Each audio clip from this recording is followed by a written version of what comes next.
guys? Thomas Mott here. Welcome to the Thomas Mott Show on a Saturday. Philadelphia is one game away from locking up the number 1 overall seed and potentially locking up a top 10 draft pick. We're going to dive into that here, as well as look at all of the NFL playoff clinching scenarios towards the end of today's show, because a lot of teams can lock up a wildcard spot or their division and so on and so forth. So let's go ahead and jump in first with the Jalen Hurts and the final injury report for Eagles and Saints. As mentioned on my show yesterday, it was unlikely Hurts was going to play on Sunday. I would play Gardner Minshew. Seems like Philadelphia is going to go ahead and do that.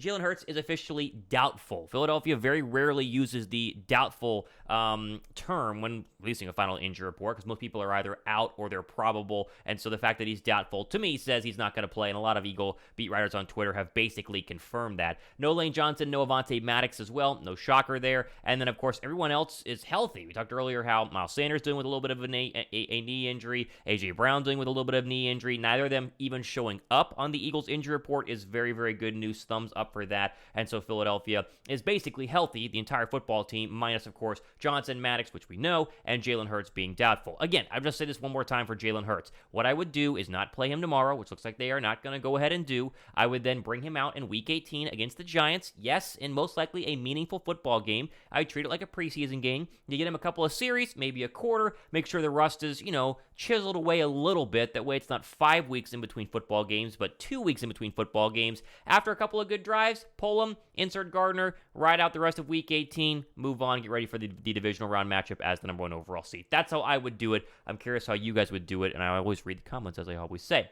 Saints, okay, Alvin Kamara is back. He returned to practice. He's going to be good to go and will play in this one. No Marcus May, no Andres Pete, the offensive guard, and of course Dwayne Washington is out as well with an illness. Justin Evans should play. Marshon Latimore will play. Olave is most likely going to give it a go. He is dealing with that hamstring injury. He will not be 100%, and Werner with the hamstring, he's going to play as well. Most of the time, if you're questionable, you're probably going to go ahead and play, and everything we've seen so far in terms of Latimore is that he is most likely going to suit up. Could be a game time decision with Olave with the hamstring. You test it out at the link early Sunday morning. Doesn't feel good, then you're out, but most likely he's going to go ahead and give it a go. So Philadelphia has every right to blow them out. Philadelphia should blow them out. If Philadelphia struggles tomorrow and the offense looks rough and the defense gives up a lot of points, I think the worry button can go up a little bit. But people are asking me for, prediction and the score prediction. What's going to happen? Philly should blow them out. This should be 31-17. This should be a typical Eagles win against a bad football team. The Saints can be pesky. They're not that pesky. Philadelphia understands that they take care of business on Sunday. They lock up a bunch of rest for the next couple of weeks as the number 1 overall seed. So I think they're going to roll. I'll go 31-17. I want to go ahead and jump into the draft pick. This does matter. You beat the Saints. You improve your draft pick in just 1 second. First, though, our friends at FanDuel have a no-sweat first bet for new customers. This promo gives you up to 100% back in free bets if your first bet doesn't work out. If you guys want to bet on Philadelphia versus the Saints, you feel really good about it like I do, do it with our friends at FanDuel. The link is down below right now in my description box. Really cool promo here. Again, basically, if your bet doesn't work, they'll give you back whatever you bet in free bets up to $1,000. All the info, of course, is right here. Just go ahead and sign up, place that $10+ bet, make that first bet, and then, of course, up to $1,000 you'll get back in free bets if you don't win. So jump into the FanDuel promo. It's down below right now.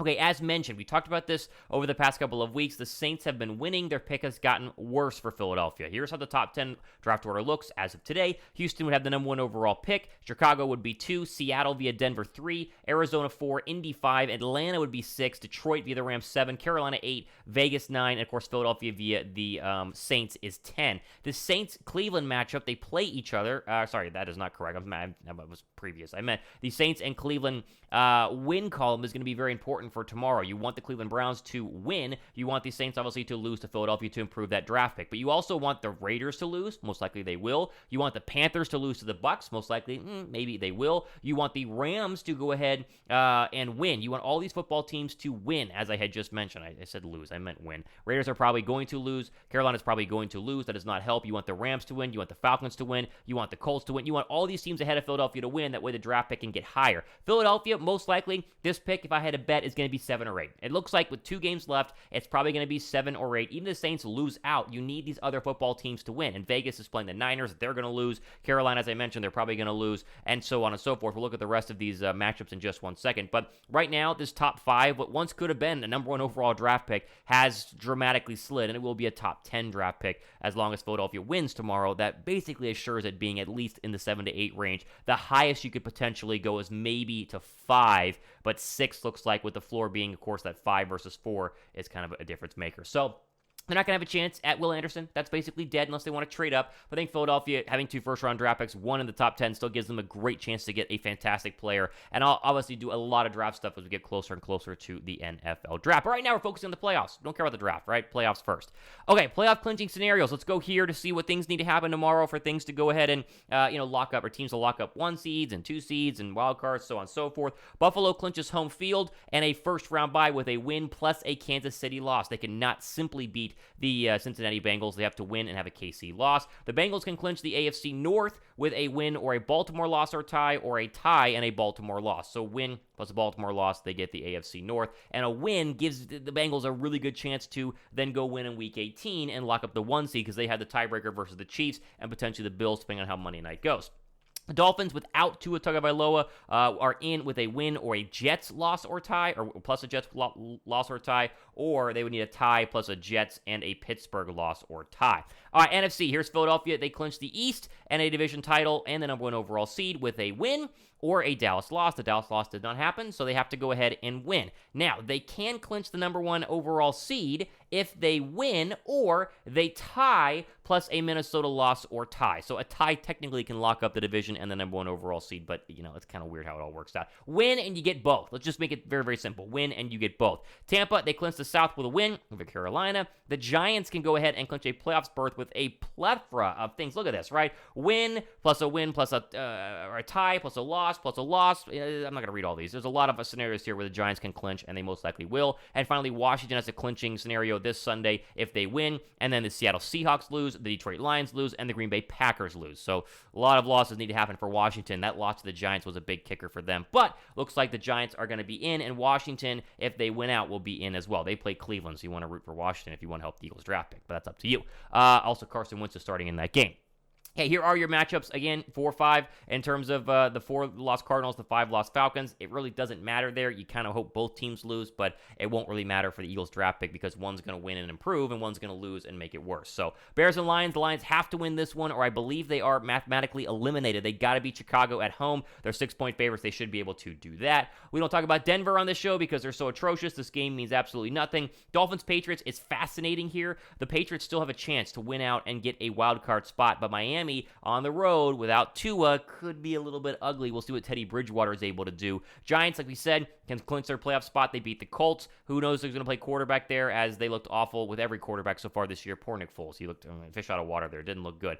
Philly, 5.5-point favorites at home. Looks like you're going to have good weather, maybe some rain according to the AccuWeather here. We'll keep an eye on that tomorrow. Here's a big matchup for basically the NFC South. Carolina must win or they are officially dead in the playoff hunt, and the NFC South, as the Bucs will be the 4 seed with a win.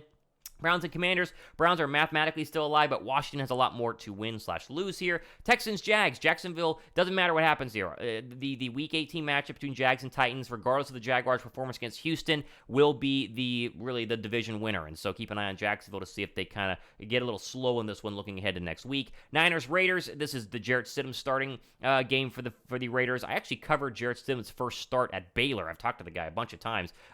Good, cool guy, but not a very good quarterback. He's going to get killed by the 49ers here, who need to win in order to kind of really try to have a chance to get the number 2 seed because of this Viking-Packer game, which might be the game of the week because the Packers have to win out in order to to get a wild card spot. Jets, Seahawks, we'll see if the Mike White show can go ahead and overpower what has been a lackluster second half of the season for the Seattle Seahawks. Rams, Chargers. Chargers are already locked up. This is a nothing burger here. Steelers, Ravens technically matters, but more so for this one, which is the game officially of the Monday night matchup because of Bills and Bengals is all for the number 1 overall seed. So a lot of games happening tomorrow. Every single game does matter for someone somewhere, but a couple of really interesting ones. But what I think is the real focus here is getting off to a fast start against the Saints, winning that football game easily, coming out injury-free, and then being able to rest in Week 18 and get ready for your number 1 overall seed, hosting a home playoff game in the NFC divisional round. So we'll see what happens. If Philadelphia loses tomorrow, or something crazy happens, I'll do a show. If they blow out the Saints, we might not do a show. I'm not sure. It's Sunday, so we'll see. Make sure you guys go ahead and subscribe. And also, a lot of you don't have the notification bell hit. If you guys want to be notified whenever I go live or I do shows, really appreciate if you hit the notification bell. So, great week. Have a great new year. Be safe tonight. We'll see you guys in the next one. Go Birds tomorrow.